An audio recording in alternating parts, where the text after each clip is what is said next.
ጤና ይስጥልን ቤተሰቦች እንዴት አላችሁ? ላይክ ሰብስክራይብ ሼር ማድረጉን ቀጥሉ። ዛሬ እንግዲህ የአሜሪካ ፖለቲካ እጅግ አስቸጋሪ በሚባል ደረጃ እየተፈተነ ይገኛል። ሁለት መረጃዎች አሉ። የአሜሪካው ፕሬዚዳንት ዶናልድ ትራምፕና አዲስ የተመረጡት የኒውዮርክ ከተማ ከንቲባ ሰጣ ገባቸውን ቀጥለዋል።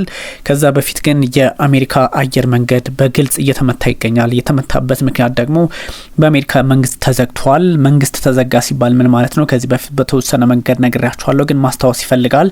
ያም ሆኖ ግን ነግራችኋለሁ ስለሱ ጉዳይ የአሜሪካ መንግስት መዘጋት ምንድነው የሚለውን ነግራችኋለሁ። ከዛ በፊት ግን ይሄኛው የተዘጋበት ምክንያት እጅግ አስቸጋሪ ሆኗል። የሀገሪቱ የፌዴራል አቪዬሽን አስተዳደር ወይም ደግሞ FAA የሚባለው ነው። በሀገሪቱ ከሚገኙ ከፍተኛ እንቅስቃሴ ይደረግባቸዋል ተብሎ ከሚታሰቡ ዓለም አቀፍ አየር ማረፊያዎች ወይም ደግሞ አውሮፕላን ማረፊያዎች 40ዎቹን ማለት ነው 10% በረራ ቅነሳ ሊያደርግ መሆኑ ነው የተነገረው። ይሄ ደግሞ እጅግ በጣም አስፈሪ ምናልባትም በአሜሪካ ፖለቲካ ውስጥ ትልቅ መነቃነቅና ትልቅ ጫና ሊፈጥር የሚችል እንደሆነ ሳይታለም የተፈታ ነው። ምክንያቱም ፕሬዚዳንት ዶናልድ ትራምፕ በሚሉትና በሚያስቡት ልክም ብቻ ሳይሆን አንዳንድ እንቅስቃሴዎች የተለያዩ ጥያቄዎች የሚነሱባቸው በመሆኑ ነው። እንግዲህ የፕሬዚዳንት ዶናልድ ትራምፕ አስተዳደር ሪፐብሊካኑ በአሜሪካ በሚገኙ 40 ከፍተኛ እንቅስቃሴ ካለባቸው አየር መንገዶች ላይ 10% በረራ ቅነሳ እንደሚያደርግ ማሳወቁ ደግሞ እጅግ አስቸጋሪ ትርጉም ይዞ እየመጣ ይገኛል። በዚህ ሰዓት ደግሞ በረራ ያላቸው መንገደኞች ስጋት ውስጥ ይገኛሉ። ይሄ አሁን አንዳንዴ ቀላል ሀሳብ ቀላል እንትን ያለው ሊመስል ይችላል፣ ግን ይሄኛው እጅግ አስቸጋሪ የሚያደርገው የአሜሪካ በፖለቲካው አይደለም፣ አሜሪካ በጦር ብቻ አይደለም፣ አሜሪካ በብዙ መንገድ እንግዲህ ዓለም ቁጥር 1 በብዙ መንገዶች የምትመረጥ አገር የሆነች በመምጣቷ በመሆኗም ጭምር የዚህኛውን የፖለቲካ እንቅስቃሴ አውዱን ለማስፋትና ለማጽደቅ ደግሞ ይሄኛውን አጋጣሚ ተጠቅመው አንዳንድ ፖለቲከኞች ሴራ ሊሰሩበት ይችላል ተብሎ ስጋት አለ። ከዛ አንጻርም ደግሞ ብዙ ሰዎች የሚሄዱባት አገር ከመሆኗ አንጻር በቀላሉ የፖለቲካ ሂደቱ ወይም አንደምታው የሚታይም አይደለም። ስለዚህ ችግሮች እየተባባሱ ሊቀጥሉ ይችላሉ ማለት ነው። እንግዲህ መንግስት መዘጋቱ ነው ይሄን ያመጣው። የአየር ትራፊክ ተቆጣጣሪዎቹ ጫና ለማቃለል የሚደረገውን ጥረት ለመደገፍ ነው ይሄ የተደረገው። ምክንያቱም እነሱ የአየር ተቆጣጣሪዎቹ ኤር ትራፊከርስ የሚባሉት እነሱ ብዙ ስራዎችን ሲሰሩ ነበረ። ከዚህ በፊት የመንግስት መዘጋት አጋጥሞ ባያውቅም በአሜሪካ ልክ ማለት በዚህ ልክ ከ35 ቀን አልፏል። ኦልሞስት ወደ 2 ወራት እየተሸገረ ወይም ደግሞ 2 ወራት ሊዝ ነው ይሄኛው አንድ ወሩን ስላለፈ ማለት ነው።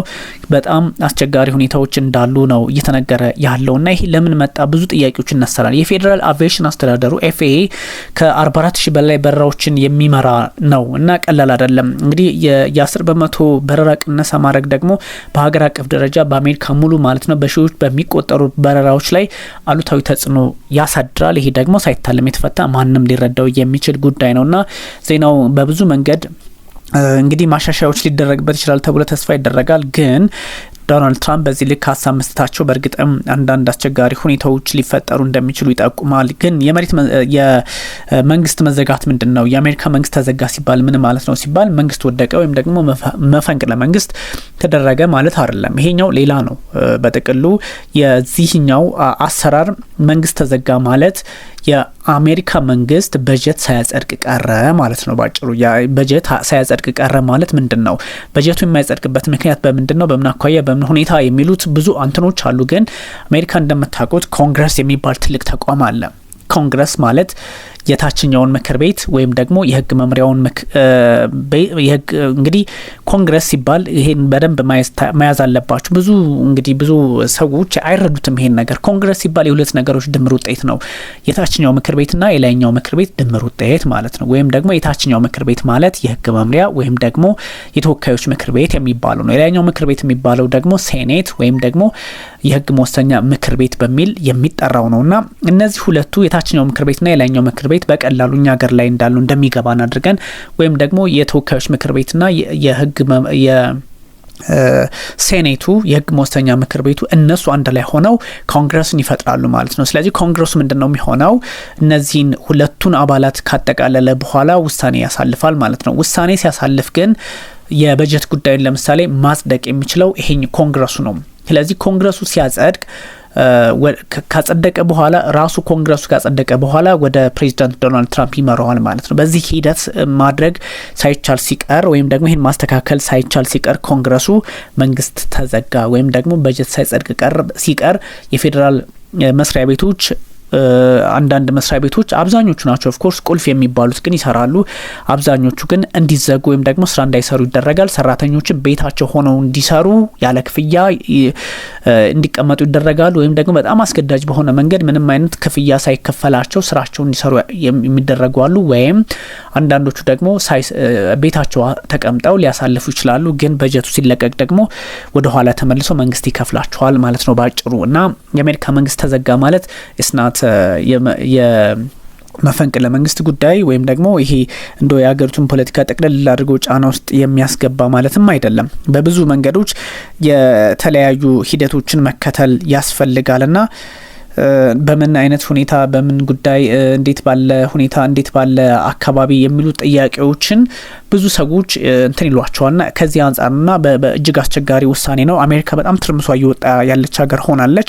ለዚህ ደግሞ እጅግ አስቸጋሪ ነው። ከዚህ በፊት ሪፐብሊካኖችና ዴሞክራቶች መካከል በተፈጠረ አለመግባባት ወይም ደግሞ በጀት ባለማጽደቃቸው 1.4 ሚሊዮን የሚሆኑ የፌዴራል ሰራተኞች ክፍያ አላገኙም ወይም ደግሞ የተወሰኑ ስራቸውን ለመልቀቅ ተገደዋል። ሌሎቹ ደግሞ ያለ ክፍያ እየሰሩ እንደሚገኙ ይታወቃል። ግን ያለ ክፍያ ማለት ቤታቸው ተቀምጠው አርፈው ያለ ክፍያ የሚሰሩ አሉ፣ ቤታቸው ደግሞ የተቀመጡ አሉና የመንግስት መስሪያ ቤቶች መዘጋት ደግሞ በአየር መንገዶች ላይ ነው በትክክል ጫናው እየታየ ያለውና ይሄኛው የአሜሪካን መተራመት የአሜሪካን እጅግ አስቸጋሪ ሁኔታ የሚያሳይ ነውና መንግስት ተዘጋ ሲባል ይሄ ነው። ለምንድነው መንግስት የተዘጋው ወይም ደግሞ የመንግስት ፌዴራል መስሪያ ቤቶች ለምንድነው ስራቸውን ለማቆም የተገደዱት ተብሎ ጥያቄ መነሳትም አለበት። ያ የሆነው ቅድም እንዳልኳችሁ ኮንግረሱ ስላልተስማማ ነው። ኮንግረስ ማለት ምን እንደሆነ ነግሬያችኋለሁ። እንግዲህ ኮንግረስ ማለት ምን እንደሆነ ስለነገርኳችሁ የታችኛው ምክር ቤትስ ምንድነው የላይኛው ምክር ቤትስ ምንድነው ኮንግረሱን ሜክ ያደረጉት ወይም ደግሞ ኮንግረሱን የፈጠሩት የታችኛውና የላይኛው ምክር ቤት ምንድናቸው የሚለውን ማየት ያስፈልጋል። የታችኛው ምክር ቤት ማለት የህዝብ ተወካዮች ምክር ቤት ወይም ደግሞ የህግ መምሪያ ማለት ነው። የህግ ተወካዮች ምክር ቤት የህግ መምሪያ የህዝብ ተወካዮች ምክር ቤት የህግ መምሪያ ወይም ደግሞ የህዝብ ተወካዮች ምክር ቤት ደጋገምኩታም ግልጽ እንዲሆንላችሁ ፈልጌ ነውና ይሄኛውን የሚያሳይ ነውና ስለዚህ በምን መንገድ ነው መስተካከል ያለበት የሚለው ብዙ ነገሮች ይወስናል። ለማንኛውም የህዝብ ተወካዮች ምክር ቤት ወይም ደግሞ የታችኛው ምክር ቤት አሊያም ደግሞ የህግ መምሪያ የሚባለው ዋነኛ ስራው በየግዛቱ ተሰብስበው የሚመጡ ሰዎች ናቸው ወይም ደግሞ የግዛት ተወካዮች ናቸው። በአንድ ግዛት ልክ የሚወከሉ ብዙ ህዝብ ያለው ግዛት ብዙ ቁጥር ያለው ተወካይ ያለው ትንሽ ያለው ደግሞ ተወካዩ አንድም ሁለትም ሊሆን ይችላል 3ም 4ም እንደ ህዝቡ ብዛት ነው። ካሊፎርኒያ ብንወስድ አሁን 52 እስከ 54 መቀመጫዎች አሉት ምክንያቱም 39 ሚሊዮን ህዝብ ስላለው። ኖርዝ ዳኮታ ወይም ደግሞ ዳኮታዎችን ሁለቱን እንኳን ብትመለከቷቸው አንዳንድ ነው ያላቸው በህዝብ ቁጥራቸው ትንሽ ስለሆነ የህዝብ ቁጥራቸው። ስለዚህ የታችኛው ምክር ቤት በህዝብ ቁጥር የሚወከል ነው በህዝብ ቁጥር ልክ የሚወከል ነው። ስለዚህ ምን ይሆናል በታችኛው ምክር ቤት በህዝብ ቁጥሩ ልክ ወይም ኢትዮጵያ ውስጥ እንዳለው የኦሮሚያ አንደኛ አማራ ሁለተኛ ያለ እንደሚቀጥለው አይነት የህዝብ በተወካዮች ምክር ቤት ያለው ውክልና በዛ ልክ እየሰፋ ይሄዳል በህዝብ ቁጥር ልክ ማለት ነው። ይሄ ምንድነው የታችኛው ምክር ቤት። ስለዚህ በአሜሪካ የታችኛው ምክር ቤት ወይም ደግሞ የህዝብ ተወካዮች ምክር ቤት ስንት መቀመጫ አለ? 435 መቀመጫዎች አሉ ማለት ነው። ይሄን ትይዛላችሁ።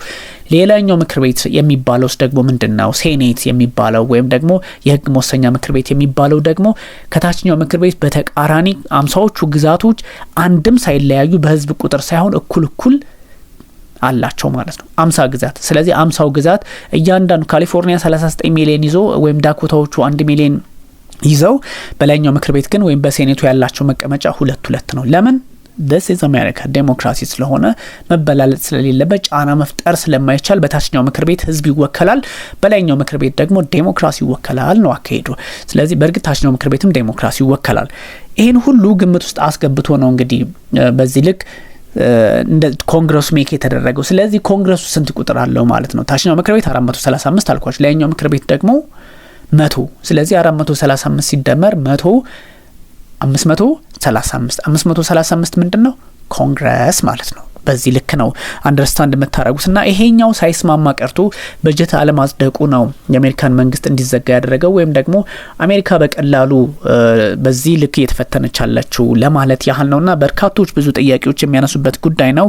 ይሄኛው ደግሞ በአየር መንገዶች ላይ ጫና ተፈጥሯል። አየር መንገዶች እየተናወጡ ይገኛል። በረራዎች በዚህ ልክ መሰረዛቸውም እጅግ አስፈሪ የሆነ መጥቷልና እነ ፕሬዚዳንት ዶናልድ ትራምፕ በጣም ጠንከር ያለ ስራ መስራት ካልቻሉ አሁንም አስቸጋሪ ጊዜ ሊመጣ እንደሚችል እየተነገረ ነው። ይሄ ባለበት ሁኔታ ደግሞ ትናንት እንደነገርኳችሁ ኒውዮርክ አዲስ ከንቲባ አግኝታለች። አዲስ ወጣት ከንቲባ ነው ባይዞ 34 ከፕሬዚዳንት ትራምፕ ጋር በጣም ፍጥጫ ገጥመዋል። አዲስ የኒውዮርክ ከንቲባ እንግዲህ ስልጣን ዘመናቸውን በመንገድ ሊያስቀጥሉበት ይችላል የሚለውም በብዙዎች ዘንድ ጥያቄ የተነሳበት ነው። ስለዚህ ይሄኛው የአየር መንገዱን ሁኔታም ግምት ውስጥ በማስገባት ፕላስ ደግሞ ማምዳኒ የተባሉት ከንቲባ ወደዚህ በመምጣታቸው ከፕሬዚዳንት ዶናልድ ትራምፕ ብዙ ጥያቄዎች ሊነሳባቸው ይችላል። ምክንያቱም አንዳንድ የሚሰጧቸው ሀሳቦች አስቸጋሪ የሆኑ በመምጣታቸው ፈተናቸው ሊበዛ ይችላል። እንግዲህ ማምዳኒን ብዙ ትችት ከሚያስተነዝርባቸው ጉዳዮች ወይም ደግሞ ለማምዳኒ ጥያቄ ሊሆንባቸው የሚችለው በቀላሉ ላይፈቱት የሚችሉት ጉዳይ ቢኖር ከኔታንያሁ እስከ ትራምፕ ከኤለን መስክ እስከ ሪፐብሊካን ፓርቲ እንግዲህ ብዙ ሙከራ አድርገዋል ተብሎ ይታሰባል እሳቸውን ለመጣል ወይም ደግሞ የከተማው ከንቲባ እንዳይሆኑ የኒውዮርክ ከተማ ከንቲባ እንዳይሆኑ። ያ ማለት ጠቅላይ ሚኒስትር ቤንያሚን ኔታንያሁም እንግዲህ የፍልስጤም ጉዳይ በተመለከተ ይሄ ሰው የሚያራምደው ማምዳኒ ማለት ነው የሚያራምደው ነገር ትንሽ አስቸጋሪ ነው። ከዛ አንጻር ደግሞ ጠቅላይ ሚኒስትር ቤንያሚን ኔታንያሁ ጫና ማድረግ ይሞክራሉ። ኤለን መስክ ደግሞ ቱጃሩ እንደምታውቁት እሱም የኤለን መስክን ጉዳይ እንደምታውቁት አይነት የፖለቲካ አካሄድ ስላለው አይመቹትም። ሰው ሪፐብሊካን ፓርቲዎች በሙሉ ዶናልድ ትራምፕን ጨምሮ ይህ ሰው መመረጥ የለበትም የሚል ሀሳብ ይሰጡ ነበረ። እንግዲህ ይሄ የሆነው ምንድነው ዝርያው ከዩጋንዳ ዝርያው አይደለም ግን ብዙ የሀገራችን ሚዲያዎች ከዩጋንዳ የሚመዘዘው ምናምን ይላሉ። ኖ ሂ ኢዝ ናት ፍሮም ዩጋንዳ he got a birth in ዩጋንዳ ከዛ ወደ አሜሪካ ሄደ ነው ምንም። ስለዚህ ዩጋንዳ ነው የተወለደው፣ ዩጋንዳ ተወልዷል። ግን አባቱንም እናቱንም ብትመለከቱ ምንም አፍሪካዊ ዝርያ የላቸውም ነው ባጭሩ። ስለዚህ ብዙ የኛ ሀገር ሚዲያዎች ትልልቆቹን ጨምሮ የሚሰጧቸው ሀሳቦች አስደንጋጭ ናቸው። እንግዲህ ማምዳኒ የዘር ግንዱ ከአፍሪካ የሚመዘዘው ይባላል ይላሉ። አፍሪካ ተወለደ 7 አመት ሲሆነው ሄደ ነው። ከዛም በኋላ አሁን እንግዲህ ከንቲባ ሆነዋል። ግን ከሄዱ በኋላ ምንድነው ዝርያው እንግዲህ ምንድነው አብዛኛው የደቡብ ኤዥያ ሰው ነው የዘር ግንዱ የሚመዘዘው ከዛ ነው።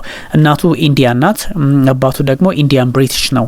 ሰው ከአፍሪካ ጋር ምንም የሚያገናኙ ነገር የላቸውም ማለት ነው። ይሄኛው ማምዳኒ የተሰኙት የኒውዮርክ ከተማ ከንቲባ ግን ለብዙ ቅርብ የሆነ ጉዳይ አለው። በኢትዮጵያ ፖለቲካም ውስጥ ቅርብ የሆነ ወይም ደግሞ ኢትዮጵያን ከመረዳት አንጻር ቅርብ የሆነ ነገር እንዳላቸው ተመልክቻለሁ በንግግራቸውና ብዙ ሂደቶች ብዙ የሳቸውን ተራ የሳቸውን ሀሳብ የተመለከቱ ያልተነበቡ ነገሮች አሏቸው። ትልቅ ስራ የሰሩም ሰው ናቸው። በነገራችን ላይ ኒውዮርክ ከተማን እንግዲህ ማስተዳደር አዲስ ነገር ይዞ መምጣት ይጠብቃል። ካልሆነ ኒውዮርክ ከተማ ግዙፍ ናት። ኒውዮርክ ከተማ እንግዲህ በአሜሪካ እንደምታውቋት ግዙፍ የምትባል ከተማ ናት። ብዙ የንግድ እንቅስቃሴ የሚደረግባት ናት። እንደዚሁም ደግሞ በቁጥር 1 ዓለም ላይ የዓለም አቀፍ ተቋማት ወይም የዲፕሎማሲ ስራዎች የሚከወኑባት ናትና ከዛ አንጻር በብዙዎች ዘንድ በበጎ የምትታይ ነችና ብዙ ሰው አፕሪሺየት ያረጋታል በንግድ እንቅስቃሴዋምና ይህችን ከተማ የሚመሩ የቤት ስራ ይገጥማቸዋል ነው እና ይሄን የቤት ስራ ደግሞ መወጣት የሳቸው ፋንታ ነው። እሳቸው በዛ ልክ መሄድና መንቀሳቀስ ይፈልጋሉ። ይሄን ማድረግስ ምንድነው የሚያስፈልጋቸው? በዚህ ልክ ጉዳዩን እንዴት ማምጣት ይቻላል የሚለውም ብዙ ጥያቄ የሚነሳበት ነው። ግን አሁን እነ ፕሬዚዳንት ዶናልድ ትራምፕ ደግሞ ከከንቲባው መመረጥን ባሻገር የሚያሳስባቸው ብዙ ጉዳይ አለ። ምክንያቱም አሁን ምዕራቡ ዓለም ያለበት ከሩሲያ ጋር ያለው ውጥረት አለ። ከዚህ ደግሞ የአሜሪካ በዚህ ልክ ደግሞ ጫና ውስጥ የገባ የፖለቲካ እንቅስቃሴ ውስጥ መግባት በጣም አስፈሪ የሆነ መጥቷልና ምንድነው የሚለውንም በጣም ማየት ያስፈልጋል። ከዚህ አንጻር ጥያቄዎች እየተነሱ ነው ለማለት ያህል ነው። ከዚህ ባሻገር ግን ሁኔታዎችን ግራ ቀኝ መመልከት የሚችል በጣም በጎ ሀሳብ ያለው መልካሙን ጊዜ የሚያማተር ሰው ያስፈልጋል እየተባለ ይገኛል። ይህ ካልሆነ ግን በእርግጥም አንዳንድ አስቸጋሪ ሁኔታዎች ሊፈጠሩ እንደሚችሉ ሳይታለም እየተፈታ ነው። ኦፍ ኮርስ ለመፍትሄ የሚሰራ መሪ ያስፈልጋል። እንደዚሁ የመንግስት መዘጋቱን ተከትሎ መንግስት ተዘጋ ሲባል ምንድነው የሚሉ ጥያቄዎች በሚነሱበት ሰዓት አሁን ደግሞ ብዙ ይሄኛው አይነት ደግሞ ተጨማሪ አንዳንድ ጉዳዮች ከማምዳኒ መመረጥ ጋር ያ ማለት ዞህራን ማምዳኒ ከሳቸው መመረጥ ጋር በተገናኘ ደግሞ ፕሬዚዳንት ዶናልድ ትራምፕ ብዙ ጥያቄ እያነሱ በመሆናቸው አሜሪካ እንደውት በጣም እየተናወጠች ይገኛል። አሜሪካ ተናወጠች ለማለት የሚያስደፍር ጉዳይ ነው። በደስታም ተናውጣለች፣ በክፋትም ተናውጣለች። ከዚህ በፊት በተቃውሞም ተናውጣለችና በጣም አስቸጋሪ። አሁን ደግሞ ወደዚህ ወደ ኢኮኖሚው ያጋደለ ችግሮች እየተፈጠሩ እየተመለከትን ነውና ምንድነው የተፈጠረው የሚለውን ማየት ያስፈልጋል። በኒውዮርክ ጎዳናዎች እየዞሩ ጀብሎ ነጋዴ ሳይቀር እያስቆመ አቅፎ የሚስም ሰው ነበረ እና ከዚህ አንጻር ደግሞ አሜሪካ በብዙ ጉዳዮች ላይ ተስፋ ጥላበታለች እንደ ሀገር። ይሄኛውን ከንቲባ ወጣት ናቸው፣ ብዙ ስራ መስራት አለባቸው፣ ሶሻል ዴሞክራት ናቸው። ያ ማለት ማህበራዊ ጉዳዮች ላይ ታሳቢ የሚያደርግ ደግሞ ለማህበራዊነት የቀረቡ ጉዳዮችን በማድረግ ይታወቃል ነውና ብዙም የሚያስቸግር ጉዳዮች እንደሌለው በግልጽ ያስቀምጣልና ይሄኛው በምን መንገድ ነው መፍትሄ ሊመጣ የሚችለው ወይም ደግሞ ግራ ቀኝ አንዳንድ ጉዳዮችን ማየት ያስፈልጋል ተብሎም ስለሚታሰብ አንዳንድ ሁኔታዎችን ግምት ውስጥ እያስገቡ ይገኛል። ስለዚህ አሜሪካ አሁን በዚህኛው የከንቲባው መመረጥ በበጎ ተመልክቶ በብዙ ጉዳዮች ላይ በብዙ ጫናዎችም ውስጥም ቢሆን አሜሪካ ጥሩ ሂደት ላይ ናት እየተባለ በሚገኝበት ጊዜ አሁን የትራምፕ ማምዳኒ የዋሽንግተንን ጉዳይ ማክበር አለባቸው፣ ኒውዮርክ ሰክሲድ ማድረግ አለባት በሚል ሀሳብ ሰጥተዋልና ይሄኛው ውጥረት ምክንያቱም እሳቸውም ኒውዮርከር ስለሆኑ ነው ዶናልድ ትራምፕ ያገባኛል አይነት ሀሳብ የሚያራምዱትና እንደዚህ አይነት ጉዳዮች እጅግ አስቸጋሪ የሆኑ መምጣታቸው ሳይታለም የተፈታ ሆነዋል። ስለዚህ በየትኛውም አቅጣጫ አሁን ይሄኛው የአሜሪካ ፖለቲካ ውስጥ ያለውን ጉዳይ በቀላሉ የሚታይም እንዳልሆነ ይጠቁማል። ምክንያቱም አሁን ፕሬዚዳንት ዶናልድ ትራምፕ የገቡበት ቀውስ ጦስ እጅግ አስፈሪ፣ አንዳንዴ ደግሞ በቀላሉ የማይታዩ እየሆኑ መጥተዋል። ምክንያቱም ይሄኛው አሁን አየር መንገዶቹ በዚህ ልክ እንትን ማለታቸው ጫና ውስጥ መግባታቸው የነበሩ ተስፋዎችን እንትን እያጨለመ የሄደ ጉዳይ ሆኗልና ዶናልድ ትራምፕ አንዳንድ ጉዳዮችን ቆም ብሎ ሊያስቡ ይገባል። ወይም ደግሞ ካለው ሁኔታ ከዚህ ቀደም ከነበረው አንዳንድ የፖለቲካ አውድ አንዳንድ ጉዳዮችን ማስተካከል እንደሚጠበቅ ብዙ ጉዳዮች ይነሳሉና ፕሬዚዳንት ዶናልድ ትራምፕ ደግሞ በእንደዚህ አይነት ሁኔታዎች ላይ አሁን አልደራደርም፣ እኛ አሜሪካን ያከበረ ጋር መስራት እንችላለን የሚል ሀሳብ ነው ያላቸው። ግን እሳቸውም ቢሆኑ በአሜሪካ እንግዲህ ከ38 ዓመት 38 ቀናት ወይም ደግሞ ወደ 40 ቀናት ሊሻገር ነው ይሄ የመንግስት መዘጋቱና ምንድነው የሚለውም በግልጽ የሚታይ ሆኗልና ፒቮታል ሮል የሚጫወቱ ሰዎች ሊኖሩ ይገባል ተብሎ ይታሰባል። ግን ፕሬዚዳንት ዶናልድ ትራምፕ ደግሞ አሁን ባለው ሁኔታ እናንተ ምንድነው የምታወሩት አይነት አቋም እያራመዱ ያሉ ሰው ሆነዋል። ማን ነው ከኛ ጋር አብሮ ሊሰራ የሚችለው ወይም ደግሞ መስራት የሚችሉ በሰላም መስራት አለባቸው እንጂ እናንተ በምታስቡት ልክ መሆን የለበትም በሚል እጅግ አስቸጋሪ ሂደቶችን ጥሰው በማለፍም አንዳንድ ሁኔታዎችን እንትን እያሉ ይገኛሉና የኒውዮርክ ከተማ ዞህራን ማምዳኒ ማለት ነው ኒውዮርከርስ ዊል ፋይት ባክ አፍተር ዶናልድ ትራምፕ ኢሹስ ትሬትስ። ያ ማለት ዶናልድ ትራምፕ ስላስፈራሩ ነው። ዶናልድ ትራምፕ እንግዲህ ወይ ትሰራላችሁ ወይ ካልሰራችሁ የኒውዮርክ ጉዳይ መከበር አለበት ብለው ስለሚያስቡ ኒውዮርክ በሰላም መስራት አለባት ወይም ደግሞ ኒውዮርክ ላይ የሚፈጠር ጫና ፈጽሞ ሊኖር አይገባም የሚል ሀሳብ ስላላቸው ሰው አሁን ምንም አይነት ጫና ከፕሬዚዳንት ዶናልድ ትራምፕም ሆነ ከሌላ እንትን ልንል ወይም ደግሞ ልንጋራ አንችልም የሚል ግልጽ አቋም ነው ያራመዱት ፕሬዚዳንት ዶናልድ ትራምፕና የፕሬዚዳንት ዶናልድ ትራምፕ ደግሞ ሀሳብ ዛቻ ሌላ አይነት ፈተና በጣም በካምፔን ላይ ባልተለመደ መንገድ እንትን ሲሉ ነበረና ፌዴራል ፈንድ ለማቋረጥ አሁን እየዛቱ ነው። የትኛውም ዴሞክራቶች የሚመሩት ከተማ ላይ ፈንድ እናቋርጣለን የሚል አይነት አቋም ነው ያላቸው። ይሄኛው ደግሞ እንደምታውቋቸው ይሄኛው ፕሬዚዳንት ብዙ ጉዳዮችን ግምት ውስጥ ማስገባት እንዳለባቸው ይነገራል። ዞህራን ማምዳኒ ማለት በጣም በቀላሉ የኒውዮርክ ከተማ እንትን የሆኑ ሰው ናቸው። በቀላሉ ዊን ያደረጉ ሰው ናቸው። ተወዳጅ የሆኑ ሰው ናቸው። ግን አሬስት ኤንድ ዲፖርት ሂም ኢፍ ሂ ዎን የሚል ካምፔን ሁሉ ተጀምሮባቸው ነበር። በቃ ይህ ሰውዬ ከተመረጠ መያዝና ማባረር። ምክንያቱም አሁን እንግዲህ ይሄ ነው ፕሮብለም ፕሬዚዳንት ዶናልድ ትራምፕ ችግራቸው። ያው እንግዲህ መነሻው እዚሁ ዩጋንዳ፣ ምስራቅ አፍሪካ ወይም ደግሞ በዝርያው እንግዲህ ቅድም እንደነገርኳቸው ወደ ደቡብ ኤዥያ ስለሆነ ከዛ አንጻር ሊሆን ይችላል። ዶናልድ ትራምፕ ሲንስ and now you are watching I have 4 words for you, turn the volume up, Mr. Mamdani said. ነበር ያሉት። እንደምታስታውሱት ምንድነው ያሉት? ትናንት ነበር ይሄን ንግግር ያደረጉት። ዶናልድ ትራምፕ ያዩዋቸው ነው ወይም ደግሞ እንደምመለከታችሁ 4 ቃላት አለኝ turn the volume up ድምጹን ከፍ አድርጉት፣ ይሰማዋል ወይ ይሰማውታል ወይ አይነት ነገር ነውና ውዝግቡ ትንሽ ከባድ ሆኗል። ፕሬዚዳንት ዶናልድ ትራምፕም እንግዲህ ዝተዋል። የዛቱት ምንድነው ዴሞክራቶቹ የሚያስተዳድሩት ከተማ ላይ የፌዴራል ፈንድ አይለቀቅም የሚል ግልጽ አቋም ነው። ስለዚህ ትራምፕ ዛቱ በዚህ ከንቲባ ላይ የሚለውም እጅግ አሳሳቢ ሆኗል። ተመልካቾቻችን እንግዲህ የተለያዩ ሀሳቦችን ማጋራት ትችላላችሁ። ቴንክ ዩ ቨሪ ማች ኢንዴድ